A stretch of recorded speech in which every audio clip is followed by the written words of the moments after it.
Hello friends, आज की इस वीडियो में मैं आपको बताने वाला हूं कि आप अबुआ आवास का नया फॉर्म कैसे भरेंगे। साथ में फ्रेंड्स इसमें जो जरूरी कागजात लगने वाले हैं तो वो क्या क्या आपको चाहिए, तो इसका सारा आपको जानकारी इस वीडियो में बताऊंगा। तो ज़्यादा लेट ना करते वीडियो को स्टार्ट करते हैं। फ्रेंड्स सबसे पहले यहाँ पर ये फॉर्म आ गया है और इसमें ऊपर में दिया गया है तिथि और आवेदन संख्या, तो ये आपको दोनों नहीं भरना है। नीचे आपको भरना है जिला, आपका जो जिला है वो आप लिखेंगे। उसके बाद है प्रखंड आपको लिखना है। उसके बाद आपका जो पंचायत है वो आप लिखेंगे।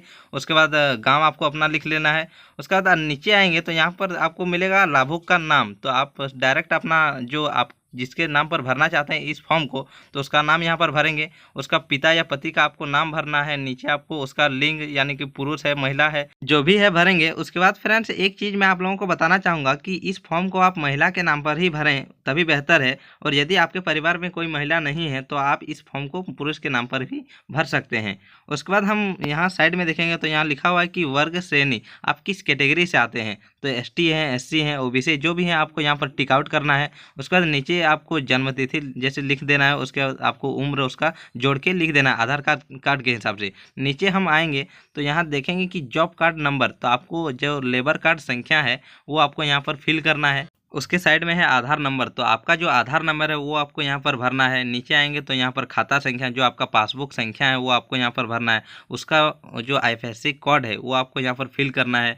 बैंक का नाम आपको लिख देना है जो भी जिस बैंक में आपका खाता है। उसके बाद लाभुक का मोबाइल नंबर, ये 3-4 चीज़ जैसे आधार कार्ड है, मोबाइल संख्या है, खाता नंबर, ये आपको पूरी तरह से अच्छा से एकदम फिल करना है ताकि कोई गलती ना हो फ्रेंड्स। उसके बाद फ्रेंड्स हम नीचे आएंगे तो यहाँ देखेंगे कि पारिवारिक विवरण है, तो इसमें आपको सारा चीज़ यहाँ पर फिल करना है। एक एक चीज़ जितना भी आपका राशन कार्ड में नाम है, तो जैसे फर्स्ट में है मुखिया, तो आपको मुखिया का नाम में जिसका नाम पर आप भर रहे हैं तो उसी का आपको नाम लिखना है। उसके बाद है उसका पिता का नाम, तो आपको उसका पिता का नाम लिखना है। उसका माता का नाम लिखना है। उसका डेट ऑफ बर्थ जो जन्म तिथि है आधार कार्ड में उसी को आपको यहाँ पर लिखना है।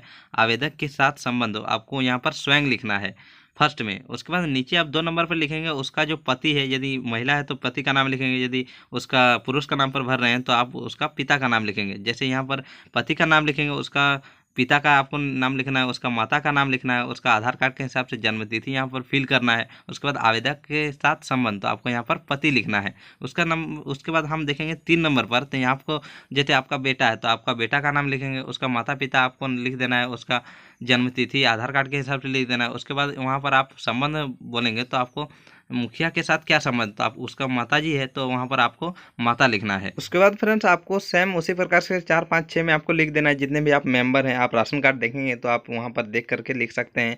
नीचे हम देखेंगे तो आय का स्रोत दिया हुआ है, तो आय का स्रोत क्या है, तो ज़्यादातर यहाँ पर झारखंड में किसान है तो किसान आपको सिंपली लिख देना है। और यदि आप अलग काम करते हैं तो आपको लिखना है। नेक्स्ट में है फ्रेंड्स यहाँ वार्षिक आय, तो आप एक साल में कितना पैसा कमाते हैं वो आपको यहाँ पर लिखना है।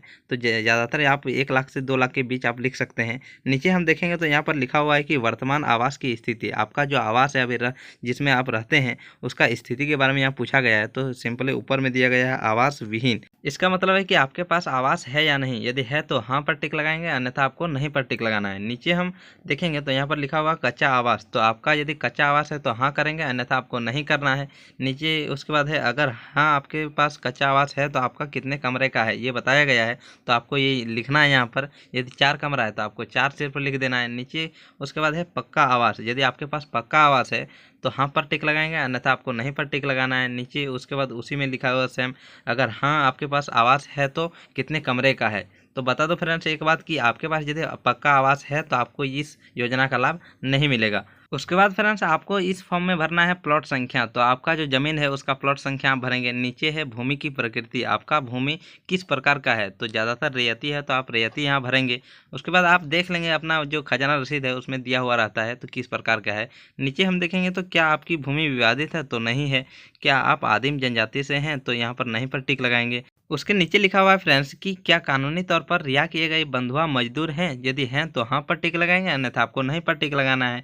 नीचे दिया गया कि क्या आप दिव्यांग हैं, यानी कि क्या आप विकलांग हैं, यदि हाँ हैं तो आप हाँ पर टिक लगाएंगे, अन्यथा आपको नहीं पर टिक लगाना है। उसके नीचे है कि क्या आप प्रकृति आपदा के शिकार हैं, इसका मतलब है कि क्या आपका घर जो कुछ किसी प्रकार की आपदा से टूट गया है तो आप हाँ पर टिक लगा सकते हैं, अन्यथा आपको नहीं पर टिक लगाना है। उसके नीचे है, ये मैं आपको शॉर्ट में बता देता हूँ कि यहाँ लिखा हुआ है कि क्या आपको किसी प्रकार की योजनाओं को लेकर आवास मिला है। यदि आपको मिला है तो आपको सिंपली हाँ पर टिक लगाना है, अन्यथा आपको नहीं पर टिक लगाना है। तो आपको यहाँ पर जो 3 यहाँ पर दिख रहे हैं, तो सिंपली आपको यहाँ पर तीनों में नहीं पर टिक लगाना है। आगे हम इस अगले फॉर्म में इसी में नीचे देखेंगे तो यहाँ लिखा हुआ है कि क्या आपके परिवार में कोई सदस्य सरकारी नौकरी कर रहा हो, तो आपको सिंपली नहीं पर टिक लगाना है। उसके नीचे क्या परिवार का कोई सदस्य चुनाव द्वारा जनप्रतिनिधि चयनित किया गया है, तो इसमें भी आपको नहीं पर टिक लगाना है। उसके नीचे है जो आयकर टैक्स दाता, तो आप किसी प्रकार से टैक्स नहीं पे करते, तो आपको इसमें भी आपको नहीं पर टिक लगाना है। उसके नीचे है कि कोई सदस्य जो है आपके परिवार में तो व्यावसायिक कर दाता हैं, तो इसमें भी आपको नहीं पर टिक लगाना है। उसके नीचे है कि क्या परिवार में रेफ्रिजरेटर है, तो इसमें आपको नहीं पर टिक लगाना है। उसके नीचे है क्या परिवार के पास 2.5 एकड़ जमीन सिंचित है, तो इसमें भी आपको नहीं पर टिक लगाना है। उसके नीचे क्या परिवार के पास 5 एकड़ से ज़्यादा सिंचित भूमि है, तो इसमें भी आपको नहीं पर टिक लगाना है। उसके नीचे है फ्रेंड्स की स्व घोषणा, इसमें लिखा हुआ है कि मेरे द्वारा दी गई उपयुक्त सभी सूचना सही है एवं गलत सूचना के लिए मैं स्वयं जिम्मेवार हूँ। यदि मेरे द्वारा गलत सूचना दी जाती है तो मेरे ऊपर कानूनी कार्रवाई की जाएगी। तो आपका ये घोषणा पत्र है, इसमें ये सूचित किया जाता है आपको। नीचे यहाँ पर आपको एक अंगूठे का निशान लगाना है, यानी या तो आपको एक सिग्नेचर यहाँ पर करना है। उसके नीचे यहाँ पर आपको पावती रसीद देखने को मिलेगा, तो इसमें आपको तिथि और आवेदन संख्या जो है ये दोनों आपको नहीं भरना है। उसके नीचे है जिला, तो जिला आपको भरना है। प्रखंड यानी कि आपका जो ब्लॉक है वो आपको भरना है। उसके बाद है पंचायत, तो पंचायत आप भर लेंगे। आपका जो गांव है वो आप भरेंगे। उसके नीचे लाभुक का नाम, तो अपना आप नाम भरेंगे, उसके पिता या पति का नाम भरेंगे। उसके बाद यहाँ श्रेणी, तो आप जिस भी कैटेगरी से आते हैं, ओबीसी हैं, एसटी हैं, एससी हैं, तो उसमें आप टिक आउट सिर्फ सही का निशान लगाएंगे। उसके बाद फ्रेंड्स इसमें जो जरूरी डॉक्यूमेंट है वो हम देखेंगे। तो सबसे फर्स्ट में है लेबर कार्ड का छाया प्रति, तो आपका जो लेबर कार्ड है उसका जेरॉक्स आपको देना है। उसके बाद है आधार कार्ड, आधार कार्ड का जेरॉक्स देना है।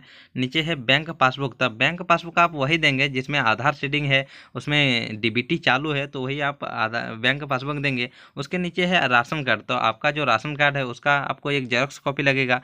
और नीचे है मोबाइल नंबर, तो मोबाइल नंबर आपको भी देना है।